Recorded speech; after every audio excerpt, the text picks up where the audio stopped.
할렐루야. 주님 감사합니다. 우리 다 같이 말씀을 나누도록 하겠습니다. 본문 말씀 요한복음 1장 12절에서 14절까지의 말씀입니다. 요한복음 1장 12절에서 14절까지의 말씀 우리 다 함께 봉독합니다. 영접하는 자 곧 그 이름을 믿는 자들에게는 하나님의 자녀가 된 권세를 주셨으니 이는 혈통으로나 육정으로나 사람의 뜻으로 나지 아니하고 오직 하나님께로부터 난 자들이니라. 말씀이 육신이 되어 우리 가운데 거하시매 우리가 그의 영광을 보니 아버지의 독생자의 영광이요 은혜와 진리가 충만하더라. 아멘. 자, 오늘은 지난 시간에 공부한 내용 중에 오해 소지가 있는 12절 말씀을 중심으로 보충 설명을 하고 넘어가도록 하겠습니다. 자, 우리 12절을 다시 한번 읽겠습니다. 영접하는 자 곧 그 이름을 믿는 자들에게는 하나님의 자녀가 되는 권세를 주셨으니, 이 말씀은 마치 하나님을 영접하는 주도권이 우리 인간 측에 있는 것 같은 그런 뉘앙스를 풍기고 있습니다. 그런 구절들을 성경 여러 곳에서 발견할 수가 있는데요. 자, 사도행전으로 가봅니다. 사도행전 16장입니다. 그들을 데리고 나가 이르되 선생들이여 내가 어떻게 하여야 구원을 받으리까 하거늘 이르되 주 예수를 믿으라. 그리하면 너와 내 집이 구원을 받으리라 하고, 빌립보 감옥의 간수가 지금 감옥에 갇혀있는 바울에게 질의하는 대목입니다. 내가 어떻게 하여야 구원을 얻을 수 있습니까? 라고 묻자 사도 바울이 이렇게 대답을 하죠. 주 예수를 믿으라. 그리하면 너와 내 집이 구원을 얻으리라. 여기서도 마치 죄인이 신자가 되기 위한 방법으로 스스로 믿고 영접하는 행위를 말하고 있는 것처럼 보이잖아요. 죄인이 신자가 되기 위한 방법으로 스스로 믿고 영접하는 행위를 말하고 있는 것처럼 보인단 말이죠. 자, 계시록 3장 20절로 갑니다. 볼지어다 내가 문 밖에 서서 두드리노니 누구든지 내 음성을 듣고 문을 열면 내가 그에게로 들어가 그와 더불어 먹고 그는 나와 더불어 먹으리라. 여기서도요, 문을 여는 주체가 인간 측인 것처럼 보입니다. 문을 여는 주체가 인간 측에 있는 것처럼 보여요. 예수님은 문 밖에서 아주 초라한 모습으로 문을 두드리고, 우리 죄인들이 인간은 그 문 안에서 그러죠? 거만한 모습으로 열까 말까 고민하는 이런 그림이 있어요. 여러분들은 어떻습니까? 이 문제가 해결되셨습니까? 아직도 우리 구원에 우리의 선택과 우리 자신의 힘이 보태어져야 한다고 생각하십니까? 아니면 구원은 하나님이 시작하여 하나님이 끝내신다 라고 생각하고 계십니까? 개혁주의 5대 강령은 이렇습니다. 첫 번째, 전적 타락. 두 번째, 무조건적 선택. 세 번째, 제한적 속죄. 네 번째, 불가항력적 은혜. 그리고 성도의 견인. 존 칼빈의 5대 강령이라고도 하죠. 전적 타락이라고 하는 것은 모든 인간은 아담 안에서 전적인 타락을 했다는 이야기입니다. 전 범위에 걸쳐서 모두가 타락을 했다는 것인데, 인간 측의 가능성을 강조하여 전면 부정하는 항목이에요. 전적 타락이라고 하는 것은 인간 측의 가능성을 강조하여 부정하는 대목이에요. 그래서 성경은 뭐라고 말씀하십니까? 너희가 내 어미 뱃속에서 나올 때 뭘 물고 나온다고 그래요? 죄를 입에 물고 나온다고 하죠. 그런 내용입니다.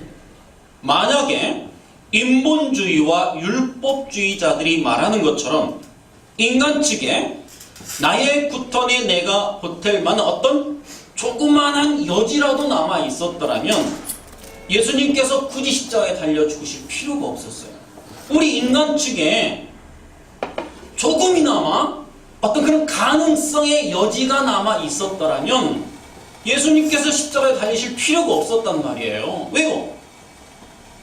잘 가르치셨으면 될 것 아닙니까? 평생 우리 곁에 남아 계셔서 잘 가르치면 될 것 아니었어요? 근데 죽으셨단 말이에요. 그 말은 뭡니까? 너희들에게는 제로라고 하는 거지요. 가능성 제로라고 하는 것입니다. 만일 인간 속에 조금이라도 가능성이 남아 있어서, 그래서 하나님의 가르침이나 경고로 그분의 뜻에 맞는 삶을 살 수 있는 그 힘과 가능성이 우리에게 조금이라도 있었더라면 우리 곁에 오래오래 남아 계시면서 열심히 가르쳐 주셨으면 되셨는데 왜 딸랑 3년 남짓 계시다고 하셨습니까? 그런데 여러분, 중요한 것은 하나님께서 이 땅에 직접 오셔서 복음을 전하셨어요. 중요한 것은 하나님이신 그분께서 이 땅에 오셔서 직접 우리에게 복음을 증거하셨어요. 이해하는 사람이 한 사람도 없었습니다. 하나님께서 복음을 제시하셨는데 그 복음을 이해하는 사람들이 한 사람도 없었다는 사실입니다. 그것이 바로 인간의 전적 타락인 것입니다. 하나님은 그 증거로 율법을 주셨어요. 너희들은 불가능한 존재라고 하는 그 증거로 우리에게 뭘 주셨다? 율법을 주셨어요. 율법은 여러분들 하나님께로 갈 수 있는 지도였습니다. 하나님께로 갈 수 있는 유일한 나침판이었어요. 율법이. 하나님이 요구하시는 수준만큼 우리가 살아내면 인간은 하나님과의 관계를 회복하고 하나님께로 갈 수 있었습니다. 그런데 인간들에게는 그 지도를 보고 해독할 능력이 없었어요.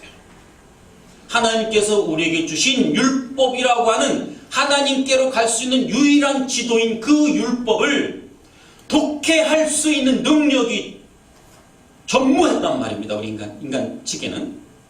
그것을 보고 읽고 이해할 능력이 없었단 말이에요. 그래서 하나님께서 직접 다리를 놓아주셨어요. 인간 세상에서 하나님께로 갈 수 있는 다리를 준비해 주셨는데 그것이 예수 그리스도라고 하는 십자가였습니다. 죄인들은 그 십자가를 딛고 하나님께로 나아갈 수 있게 된 것이죠. 11절에 예수님께서 분명히 자기 땅에 오셨는데 사람들이 그분을 알아보지도 못했고 깨닫지도 못했고 자기 백성도 영접하지 않았다라고 해요. 심지어. 그러나 12절을 보시면요, 그분을 알아보고 영접하는 자들이 나타났어요. 우리라고 일컫는 그 무리들이 생겨났단 말이에요. 어떻게 나타났는가가 13절과 14절의 내용인 거예요. 이게 연결이 돼야 됩니다, 여러분들. 11절에 예수님이 이 땅에 오셨는데 그 오신 예수님을 알아보는 자가 한 사람도 없었어요. 그러나 그분을 알아보는 어떤 무리가 생겨났는데 어떻게 생겨나게 되었는가가 13절과 14절의 말씀이죠. 자, 주님을 영접하는 자들이 나타났는데 그들은 뭐라고 그래요? 혈통으로나 육정으로나 사람의 뜻으로 나지 아니하였다라고 그래요. 오직 하나님으로부터 난 자들만 주님을 영접하더라는 겁니다. 하나님으로부터 난 자들만 주님을 영접하더라는 말입니다. 그것을 은혜라고 한다가 14절이에요. 그것이 은혜다라고 하는 것이 14절입니다. 하나님께서 십자가라는 구속의 방법을 마련해 놓으시고 인간 측에 선택권을 주었다라고 가정을 한번 해보자고요. 하나님께서 십자가라고 하는 구속의 방법을 마련해 놓으시고 그 선택권을 우리 인간 측에 던져줬다고 한번 생각해 보자고요. 이것을 믿는 사람은 구원해주고 믿지 않는 사람은 구원 안 해준다 라고 우리에게 그 복음의 선택권을 주었다라고 한번 생각을 해보자고요. 가정을 해보자 말입니다. 그럼 만약에 한 사람도 안 믿어주면 어떻게 되는 거죠? 한 사람도 그 예수를 안 믿어주면 어떻게 되는 거예요? 예수님께서 뭔 죽음 당하신 거예요? 개 죽음 당한 거죠. 하나님은 천지를 창조하시기 전에 이미 그분의 마음속에 당신의 백성들을 선택하셨고 생명체에 기록해 놓으셨어요. 하나님께서는 이미 천지를 창조하시기 전에 당신의 마음속에 당신의 백성을 선택하셨고 그 생명책에 당신 백성들의 이름을 일일이 다 기록해 놓으셨다고요. 그리고 그렇게 선택된 그들을 백성으로 삼고 이제는 영원히 타락할 수 없는 하나님 나라의 완성을 위해 천지를 창조하시고 하나님의 작정을 이 역사 속에 펼치신 거죠. 그러니까 여러분들 이 역사는요 묵시 속에 하나님의 작정이 가시화되어 나타난 겁니다. 그 하나님 나라 그 묵시 속에 그 하나님의 작정 계획과 뜻이 이 역사 속에 그대로 가시화되어 나타난 것 뿐이에요. 에베소서 1장으로 갑니다. 함께 읽겠습니다. 곧 창세전에 그리스도 안에서 우리를 택하사 우리로 사랑 안에서 그 앞에 거룩하고 흠이 없게 하시려고 그 기쁘신 뜻대로 우리를 예정하사 예수 그리스도로 말미암아 자기의 아들들이 되게 하셨으니 이렇게 우리를 이미 예정해 두셨다는 말씀입니다. 자, 에베소서 2장으로 갑니다. 그는 허물과 죄로 죽었던 너희를 살리셨도다. 그때 너희는 그 가운데서 행하여 이 세상 풍조를 따르고 공중의 권세 잡은 자를 따랐으니 곧 지금 불순종의 아들들 가운데서 역사하는 영이라. 전에는 우리도 다 그 가운데서 우리의 육체 욕심을 따라 지내며 육체와 마음이 원하는 것을 하여 다른 이들과 같이 본질상 진노의 자녀였더니 긍휼이 풍성하신 하나님이 우리를 사랑하신 그 큰 사랑을 인하여 허물로 죽은 우리를 그리스도와 함께 살리셨고 너희는 은혜로 구원을 받은 것이라. 또 함께 일으키사 그리스도 예수 안에서 함께 하늘에 앉히시니 이는 그리스도 예수 안에서 우리에게 자비하심으로써 그 은혜의 지극히 풍성함을 오는 여러 세대에 나타내려 하심이라. 너희는 그 은혜에 의하여 믿음으로 말미암아 구원을 받았으니 이것은 너희에게서 난 것이 아니요 하나님의 선물이라. 행위에서 난 것이 아니니 이는 누구든지 자랑하지 못하게 함이라. 이처럼 하나님의 구원은 은혜로 말미암은 것이지 우리의 행위에 근거한 것이 아니라고 하는 것이 성경의 진술입니다. 하나님의 구원은 하나님의 은혜로 말미암은 것입니다. 그리고 구원을 얻은 이후에 성도의 삶이 하나님의 요구 수준에 미치지 못한다 하더라도 중도의 그 구원은 취소되지 않습니다. 취소되잖아요. 구원받은 내가 여러분들 하나님께서는요 여러분들을 질문을 제가 우선 한번 던져볼게요. 하나님은 우리를 당신 백성답게 당신의 그 백성다운 자로 성숙시켜서 우리를 구원하시나요? 아니면 우리를 구원해 놓고 당신의 백성으로 만들어 가시나요? 잘 들으세요. 아주 이게요 본질적인 질문입니다. 하나님께서는 우리를 당신의 자녀다운 자로 먼저 성숙을 시켜놓고 우리를 구원하시나요? 아니면 우리를 먼저 구원시켜 놓고 우리를 당신의 백성다운 자로 만들어 가시는 분이신가요? 그렇죠. 하나님은 우리를 먼저 구원해 놓으시고 구원해 놓은 자를 당신의 백성으로 만들어 가시는 분이에요. 그렇죠. 이 부분이 아직 해결 안 되신 분들이 많아요. 그렇다면 그 구원이 중도에 포기가 될 수 있습니까? 안 됩니까? 하나님은 절대 포기라는 걸 모르시는 분이에요. 우리가 엉망진창 아주 개똥 같은 삶을 이 땅에서 산다 하더라도 그 구원은 취소되지 않는다라는 사실. 그러면 하나님이 전지전능하신 분이 아니죠. 그 백성 하나 당신의 자녀로 완성 못 시켜냅니까? 이 천지를 창조하신 분이 말이 안 되잖아요. 성도의 견인이라고 하는 것은 그런 내용입니다. 그 성도의 삶이 보니까 제가 좀 가능성이 있어 보여 내가 구원을 시켜놨는데 저 꼬락서리를 보니까 이거 안 되겠어. 중도에 포기해서 안 되겠다. 쟤는 내 자식인지 아니야. 나 포기하고 말. 육신의 부모는 그 자녀를 포기할 수는 있어. 하나님은 우리를 절대 포기하지 않으십니다. 이게 성도의 결인인 거예요. 마태복음 5장으로 갑니다.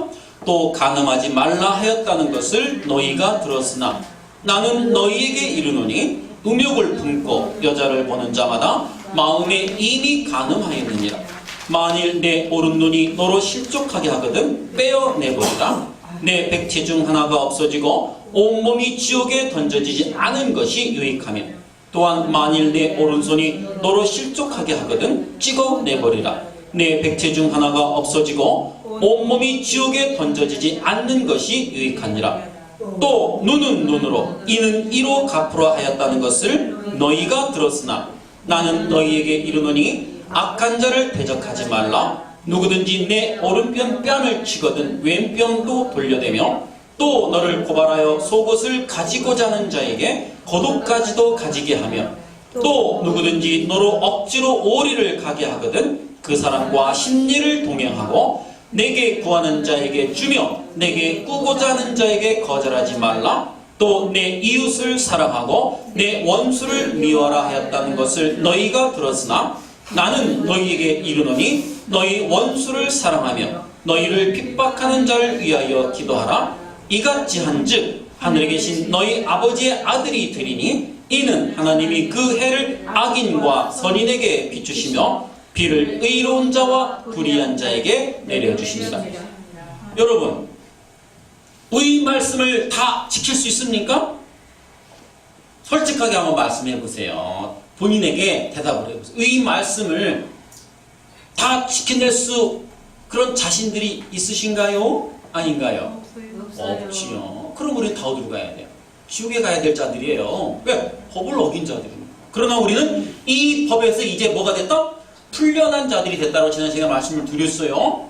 하나님의 이 말씀을 이 내용이 무엇을 의미하는지 그 진리를 깨달아 내 신비에 새기게 되면 나는 산 자, 생명이 있는 자, 그 법을 내 마음에 새긴 자가 되었어요. 그러면 이제 내 밖의 법은 나와 아무런 상관이 없어지니까 이것을 우리가 율법에서 풀렸다, 해방되었다 라고 말씀을 드렸죠. 그대로 살다간 분이 계세요. 그런데 우리는 살지 못하지만 이대로 살다간 분이 있어요. 예수 그리스도죠. 자, 예수 그리스도께서 이렇게 살다 가셨습니다. 그리고는 그 삶을 우리에게 전가시켜 주셨어요. 이 전가시켜 주셨다라는 이 단어에 얼마나 큰 위안을 받습니까, 우리가? 여러분, 그 구원을 확인한 사람들이 너무나 감사해서 그 사실이 너무나 감격스러워서 이런 대목을 읽을 때마다 맞아. 나는 지옥에 갈 뻔한 자였는데 하나님이신 그분이 나에게 그렇죠? 이 모든 것을 다 전가시켜 주셨구나. 의롭다. 너는 이제 죄와는 아무런 상관이 없는 자야 라고 칭해 주셨구나. 다 그분의 은혜구나 라고 이것을 깨달은 자는 이제 그 사실에 너무 감격스러워서 하나님 나라의 삶의 원리인 그 십자가의 원리, 예수 그리스도의 그 삶의 원리, 다시 말해 하나님 자녀로서의 삶을 열심히 살기로 결단하고 분투하는 것을 성화라고 하는 것입니다. 그러니까 여러분들, 은혜를 깨닫기 이전에 내놓는 모든 행위는 전부 다 자기의 자랑과 열심으로 쌓일 수밖에 없는 거예요. 아무것도 하지 말라는 말씀이 아니에요. 왜요? 더 열심히 내놔야죠. 하나님의 은혜를 뼈저리 깨달은 자가 그냥 가만히 어떻게 엉덩이 붙이고 앉아만 있습니까? 세상으로 나가 그 복음을 자랑을 해야 되죠. 내가 가지고 있는 건 나눠야죠. 나보다 못한 자에게 더불어 나눠야죠. 그러나 그 은혜를 깨닫기 이전에는 열심히 공부하시라는 말씀입니다. 은혜를 배우시라는 말씀이에요. 먼저. 은혜를 알고 세상에 나아가시라는 겁니다. 가만히 계시지 말라는 게 아니에요. 은혜가 뭔지를 깨닫고 그 은혜 안에서 내놓는 모든 행위는 전부 다 뭐가 되는 거예요? 내 행위가 아니라 내 안에 계신 그분께서 내놓는 열심이기 때문에 나에게는 아무런 자랑가로 쌓이지가 않는 거예요. 여러분들, 개혁주의 교회의 구원의 서정은 이렇습니다. 개혁주의 교회의 구원의 서정은 이래요. 칭의, 성화, 영화입니다. 우리의 구원의 서정은 칭의, 성화, 영화예요. 그러나 예수님 당시에 그 바리새인들을 비롯한 유대인들은 구원의 서정이 어땠는지 알아요? 성화, 칭의, 영화였어요. 우리의 구원의 서정은 칭의, 성화, 영화지만 예수님 당시에 바리새인들을 비롯한 유대인들의 구원의 서정은 성화, 칭의, 영화였단 말이에요. 어떤 차이가 있는지 알아요? 엄청난 차이입니다. 어떤 차이예요? 천국과 지옥의 차이인 거예요. 이것은 별거 아닌 것 같지만요. 자, 그들의 논리를 따르면 먼저 예수님 당시의 그 바리새인들과 유대인들의 논리를 제가 먼저 말씀을 드릴게요. 그들의 논리를 따르면 먼저 우리가 하나님이 요구하시는 수준으로 잘 살아냈을 때, 우리가 하나님께서 우리에게 요구하는 수준이 있어요. 그 수준만큼 잘 살아내면 그 다음에 하나님께서 우리를 뭐라고 칭해주신다고요? 의롭다라고 칭해주신다는 거예요. 그 의롭다라는 칭함을 받을 자가 있습니까? 없습니까? 한 놈도 없어요. 한 놈도 없어요. 자신 있어요? 한 사람도 없다고요. 자, 그 다음에 의롭다는 칭호가 주어진다는 것이죠. 그들이 예수님을 십자가에 못 박아 죽였다니까요. 그들이 예수님을 십자가에 못 박아 죽였어요. 하나님은 우리 죄인들이 하나님이 요구하시는 수준에까지 올라올 수 없음을 미리 아셨어요. 우리가 당신이 요구하시는 그 수준까지 우리 죄인들이 올라올 수 없다라는 것을 미리 아셨단 말이에요. 그 하나님께서는. 그래서 그 아들을 우리에게 보내주신 거예요. 징검다리로서 이거를 밟고 와라는 거예요. 내가 놓아준 이 사다리를 타고 올라오라는 거예요. 내가 놓아진 이 돌다리를 딛고 건너오라는 거죠. 안 그러면 가능성이 없다라는 거예요. 십자가를 통하여 무작정 의롭다라고 판결을 내려주신 겁니다. 십자가라고 하는 건 뭐예요? 의롭다라는 판결을 미리 내려주신 거예요. 너희는 죄 없어 이제. 너희는 죄 없다 라는 판결을 내려주신 겁니다. 이게 뭐예요? 칭의예요. 그래서 우리는 칭의가 먼저 와야 돼요. 칭의. 너는 이제 죄 없는 자야. 모든 사면이 그때 일어났어요. 물론 묵시 속에 창세 전에 하나님 마음 안에, 하나님 품 안에서 모든 사면은 다 일어났지만 가시적으로는 2000년 전 골고다 언덕에서 이미 일어난 거예요. 그때 모든 하나님의 백성의 사면은 그때 다 끝났어요. 죄와는 이제 무관한 자들이 된 거예요. 그게 칭의인 겁니다. 하나님은 이렇게 우리를 구원해 놓고 시작하시는 분이에요. 하나님은 우리를 이렇게 구원해 놓고 시작하시는 분입니다. 그러니까 최후의 심판이 예수 그리스도의 십자가 사건으로 이 역사 속으로 밀고 들어와 버린 거예요. 심판은 그때 일어났어요. 심판은 그때 일어났다니까. 그리고는 하나님의 선택 속에 들어있던 사람들에게 미리 무죄를 선고해 버린 겁니다. 이것을 은혜라고 합니다. 나는 아무것도 한 것이 없는데 너는 이제 죄와는 무관한 자가 되었네. 그렇죠? 나는 아무 것이 한 것도 없어요. 아무것도. 원한 적도 없고 바란 적도 없고 그게 뭔지도 몰랐던 때에 하나님이 그냥 불가항력적 은혜로 나를 뚫고 들어오셔서는 너는 이제 죄와는 아무런 상관이 없는 자야 라고 그냥 미리 무죄 선고를 내려주셨어요. 성경은 예수님 십자가 이유를 뭐라고 그래요? 여러분이 살아가고 있는 이 시대에 현 시점을 말세라고 합니다. 예수님 십자가 이후의 시대를 통틀어서 그냥 말세라고 그래요. 말세. 여러분들은 말세를 살아가는 분들이에요. 말세 시대를 살아가시는 분들. 그 말의 의미는 이렇습니다. 그 마지막이 마지막 심판이 역사 속으로 들어와 버렸다라는 의미예요. 마지막 심판이 역사 속으로 뚫고 들어와 버렸어요. 이미 심판은 다 받았어요, 여러분들. 천국 갈 자, 지옥 갈 자 이미 다 심판은 끝났어요. 심판은 끝나버렸단 말이에요. 예수님의 십자가 현장에서 마지막 심판 때에 일어날 일들이 상징적으로 일어났던 것입니다. 자, 해가 빛을 잃고 땅이 흔들리고 무덤이 열리고 죽은 자들이 막 쏟아져 나왔어요. 상징적인 모습이었습니다. 로마서 5장으로 갑니다. 우리가 아직 죄인 되었을 때에 그리스도께서 우리를 위하여 죽으심으로 하나님께서 우리에 대한 자기의 사랑을 확증하셨느니라. 우리가 아직 죄인 되었을 때에, 죄인 되었을 때에. 로마서 9장으로 갑니다. 기록된 바 내가 야곱은 사랑하고 에서는 미워하였다 하심과 같으니라. 그런즉 우리가 무슨 말을 하리요? 하나님께 불의가 있느냐? 그럴 수 없느니라.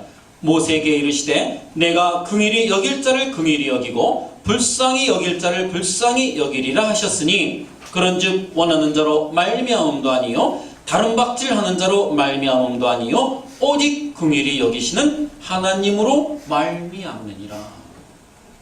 보세요. 구원은 이렇게 우리가 죄인 되었을 때에 하나님께서 찾아오시는 겁니다. 이거를 불가항력적 은혜라고 말씀을 드리는 겁니다. 자, 정확하게 표현하면 우리가 아직 태어나기도 전에 이미 하나님의 선택이 있었던 것입니다. 우리가 태어나기도 전에, 방금 읽었잖아요. 야곱이 태어나기도 전에 이미 선택받았어요. 우리가 태어나기도 전에 이미 하나님의 선택이 있었단 말입니다. 이것을 예정이라고 해요. 자, 구원은 원하는 자로 말미암음도 아니요 다른 박질하는 자로 말미암음도 아니요 다른 박질하는 자, 열심히 분투하는 자, 그렇죠? 저 고지를 향해서 막 뛰어가는 거예요. 혹시 내가 1등으로 도착하면 구원이라는 상이 나에게 있지 않을까라고 자기들 그 추측에 열심히 살아가는 거죠. 이런 자들도 소용없어요. 소용없다는 거예요. 오직 긍휼히 여기시는 하나님으로 말미암는 것이라고 그래요. 구원이라고 하는 것은 하나님 마음이라고 하는 겁니다. 그래서 은혜라고 하는 거예요. 자, 서두에 읽었던 계시록 3장 20절의 말씀을 제가 한번 다시 읽어봐 드릴게요. 볼지어다 내가 문 밖에 서서 두드리노니 누구든지 내 음성을 듣고 문을 열면 내가 그에게로 들어가 그와 더불어 먹고 그는 나와 더불어 먹으리라. 여러분, 이 말씀도요 구원의 문제를 다루는 구절이 아니에요. 잘 들으세요. 이 말씀도 구원의 문제를 다루는 구절이 아니에요. 여러분들 그렇게 생각하셨죠? 제가 설명을 해드릴게요. 잘 한번 들어보세요. 이 말씀은요 이미 구원을 받은 라오디게아 교회에게 던지는 말씀이에요. 여러분, 라오디게아 교회 알죠? 이미 구원을 받은 그 라오디게아 교회에게 던지는 말씀이에요. 자, 라오디게아 교회는 아주 부자였어요. 그 교회는요 상당히 부자였습니다. 세상말로 크게 부흥하는 교회였어요. 크게 부흥하는 교회였단 말이에요. 그런데 그들은 그게 하나님의 복인 줄 알았단 말이에요. 그 라오디게아 교회는 돈도 많았고요 성도도 많았어요. 그러니까 오늘날로 크게 부흥하는 교회였단 말이에요. 근데 그들은 그게 하나님의 축복인 줄 알았단 말이에요. 우리는 복받았기 때문에 저들과는 달리 이렇게 외적으로 성장한다는 거죠. 그거를 하나님의 축복으로, 복으로 착각하고 있었어요. 그들에게. 주님은 그들에게 이렇게 말씀하셨습니다. 너희가 부유하다 하나 실상은 어떻다? 가난한 자들이다. 여러분들 다 알고 있는, 외우고 암기하고 있는 성경 구절입니다. 너희가 부유하다 하나 실상은 뭐다? 가난한 자들이다 라고 대놓고 말씀하신 거예요. 진짜 하나님의 복을 받은 자들은 이 세상에서 풍요와 부흥을 추구하는 자들이 아니다라고 하는 것을 가르치던 구절이었어요. 진짜 하나님의 복을 받은 자들은 이 세상에서 풍요와 부흥을 추구하는 자들이 아니다라고 하는 것을 가르치는 대목이란 말이에요. 이게. 그러니까 이 땅에서 예수를 믿는다고 하면서 여전히 풍요와 부흥을 추구하는 자들은 예수를 문 밖으로 쫓아낸 자들이다 라는 것을 강조하는 말씀입니다. 이것이 볼지어다 내가 문 밖에 서서 두드리노니. 그 말씀은 나의 백성들아 어서 내 말을 알아듣고 너희의 마음의 문을 열어 너희들 마음 가득히 채워져 있는 세상의 힘을 향한 그 추구를 비워내고 예수를 그 안에 채우라 라고 하는 말씀이었던 거예요. 바울이 빌립보 감옥의 그 간수에게 한 말, 이런 말이었죠. 주 예수를 믿으라 그리하면 너와 내 집이 구원을 얻으리라고 하는 이 말씀도 우리 죄인들이 이 땅에서 구원을 얻을 수 있는 길은 오직 예수 그리스도를 믿는 길밖에 없다라고 하는 구원에 있어서의 그 필연성과 유일성을 강조하는 것이지 구원의 방법을 제시하여 선택하라고 던졌던 말씀이 아니었단 말이에요. 믿음의 필연성과 유일성, 이거를 던져주었던 대목이었단 말이에요. 이 말씀도. 그러니까 이 모든 구절들, 주 예수를 믿으라 그리하면 너와 내 집이 구원을 얻으리라 볼지어다 내가 문 밖에서, 이 모든 이런 구절들은 하나님의 은혜로 눈을 떠 예수 그리스도를 보게 된 후에 그 눈을 뜬 자들에게서 나오게 되는 동의와 공감과 협조와 순종을 기술하는 것이지 어서서 예수를 믿어 너의 영원한 생명을 쟁취하라고 요구하는 것이 아니란 말이에요. 어떻게 우리가 그 하나님의 생명을 쟁취할 수가 있습니까? 어떻게 그 천국의 그 생명을, 영생을 내가 내 힘으로, 내 자력으로, 내가 가진 이 소유를 통해서 획득할 수 있는 성질일 것이 아니라고 그랬죠? 하나님이 주셔야만 얻을 수 있는 거란 말이죠.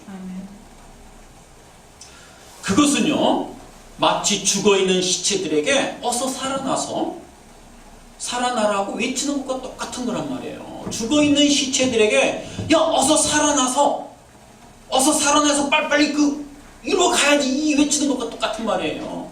어떻게 죽어있는 자가 하나님을 볼 수 있으며, 여러분들 에스겔 골짜기, 에스겔 37장의 말씀 종종 읽으시죠? 에스겔 37장 마른 뼈들 사건, 그렇죠? 먼지가 풀풀 나는 마른 뼈. 그 마른 뼈들, 우리의 처음 자리가 그런 상태였어요. 우리가 마른 뼈들이었어요. 먼지가 풀풀, 이제 썩을 대로 썩어갖고요, 이제 흙과 별반 없는 그런 상태인 우리, 그런 자들이, 여러분, 죽음이라는 것은 오감을 내려놓는 겁니다. 죽었다라고 하는 것은 오감을 상실한 상태를 죽음이라고 해요. 오감이라는 게 뭡니까? 여러분 다 아시잖아요. 보는 거, 듣는 거, 냄새 맡는 거, 그렇죠? 이 오감을 내려놓은 상태가 죽음이에요. 그런 죽음의 상태가 뭘 하나님을 보고 느끼며 간지할 수 있습니까? 안 되잖아요. 이런 자들을 보고 빨리 구원을 위해 힘을 내놓아라 라고 외치는 것과 똑같은 거란 말이에요. 자, 본문 말씀 14절을 다시 한번 읽어갑니다. 말씀이 육신이 되어 우리 가운데 거하심에 우리가 그의 영광을 보니 아버지의 독생자의 영광이요 은혜와 진리가 충만하더라. 조금만 더 마칠게요. 14절 말씀 중에 가장 중요한 단어가 하나 있습니다. 보니라는 단어가 가장 중요한 단어예요. 우리가 그의 영광을 보니 할 때 이 보다라는 단어가 중요한데요. 자, 빛이 왔는데도, 여기까지만 설명드리고 마칠게요. 빛이 왔는데도 그 빛을 전혀 알아보지 못했던 사람들이 하나님의 은혜를 입어 육신이 된 말씀 예수 그리스도를 알아보게 되었다라는 거예요. 이 보다라는 이 말은 빛이 왔는데도 그 빛을 거부했어요. 못 알아봤단 말이에요. 한 사람도 빠짐없이. 빛이 왔는데도 그 빛을 못 알아봤던 죄인들이 하나님의 그 은혜가 덮이자 육신이 된 말씀 그 예수 그리스도를 인식하기 시작하더라는 거예요. 이게 바로 본이라는 뜻입니다. 자, 구원은 그렇게 하나님의 전적인 은혜로 우리에게 주어지는 것입니다. 그리고 그렇게 하나님의 은혜를 입은 자들이 예수 그리스도를 영접하는 자가 되는 거예요. 야, 이제는 내가 예수를 믿어봐야지, 이렇게 해서 믿을 수 있는 게 아니라는 말입니다. 하나님이 찾아오셔야 되는 거예요. 그게 오늘 본문 내용인 거예요. 그러니까 그래서 우리 보고 은혜 받은 자라고 하는 거예요. 은혜는 그런 데 쓰는 거예요. 은혜. 여러분들은 하나님의 은혜 위에 서 계신 분들이에요. 여러분들이 하나님의 그 은혜 위에 서 계신 분들이에요. 여러분들은 이제 걱정 안 하셔야 돼요. 여러분들은 그 하나님의 은혜는 중도에 포기되지 않을 뿐더러 취소되지 않는다는 사실. 그 은혜와 함께 이 땅을 살다가 은혜에 쌓여서 천국으로 가시는 거예요. 여러분, 그 바울의 회심 장면 아시죠?